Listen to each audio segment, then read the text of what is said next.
ফজর ও মাগরিব নামাজের পর যদি কোনো মহিলা এই 5টি দরুদ শরীফ বেশি বেশি পরিমাণে পাঠ করতে পারে, ইনশাআল্লাহ তাআলা আল্লাহ সেই মহিলার ভাগ্যকে পরিবর্তন করে দেবেন ইনশাআল্লাহ। প্রিয় দর্শক, ভাগ্য পরিবর্তন হতে 1 মিনিট সময়ও লাগবে না।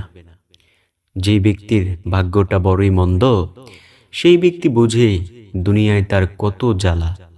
তো আজকের ভিডিও থেকে এই 5টি দরুদ শরীফকে আমরা সবাই সুন্দরভাবে শিখব এবং পরবর্তীতে নিয়মিত এই দরুদ শরীফগুলো অবশ্যই আমরা পাঠ করব ইনশাআল্লাহ।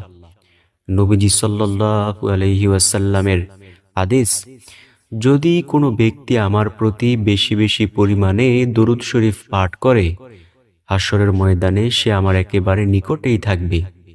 তাই প্রিয় দর্শক, যদি নবীজির নিকটে থাকতে চান হাশরের মাঠে, তাহলে বেশি বেশি নবীর প্রতি এই 5টি দরুদ সব সময় পাঠ করুন। তো চলুন একে একে প্রত্যেকটি দরুদ শরীফের সাথে আপনাদেরকে পরিচয় করিয়ে দেই। 1 নম্বর যেই দরুদ শরীফের কথা বলবো, সেই দরুদ শরীফটি হলো সাল্লাল্লাহু আলাইহি ওয়াসাল্লাম। নবীজি সাল্লাল্লাহু আলাইহি ওয়াসাল্লাম বলেন, যদি কোনো ব্যক্তি আমার প্রতি বেশি বেশি পরিমাণে দরুদ শরীফ পাঠ করতে পারে, হাশরের ময়দানে সে আমার একেবারে নিকটেই থাকবে।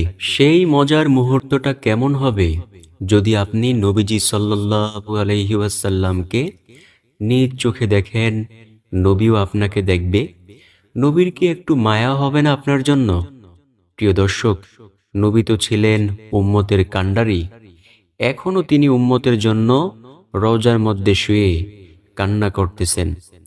নবীজি সাল্লাল্লাহু আলাইহি ওয়াসাল্লাম যখন ইন্তেকাল করবেন, তখন আজরাইল আলাইহিস সালাম নবীজির কাছে আইসা বলল, ইয়া রাসূলুল্লাহ সাল্লাল্লাহু আলাইহি ওয়াসাল্লাম, আল্লাহ তাআলা বলেছেন আমি যেন আপনার পারমিশন নিয়ে আপনার রূহ কবজ করি।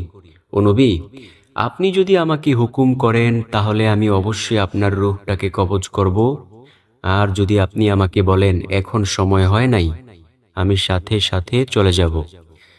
নবীজি সাল্লাল্লাহু আলাইহি ওয়াসাল্লাম আজরাইল আলাইহিস সালামকে বললেন, আজরাইল শোনো, আমি তো আল্লাহ তাআলার সাথে দিদার লাভ করতে চাই, আমি তো পরকালে যেতে চাই, কিন্তু আমার উম্মতের কি উপায় হবে?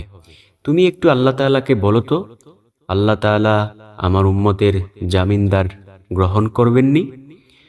আজরাইল আলাইহিস সালাম যখন আল্লাহ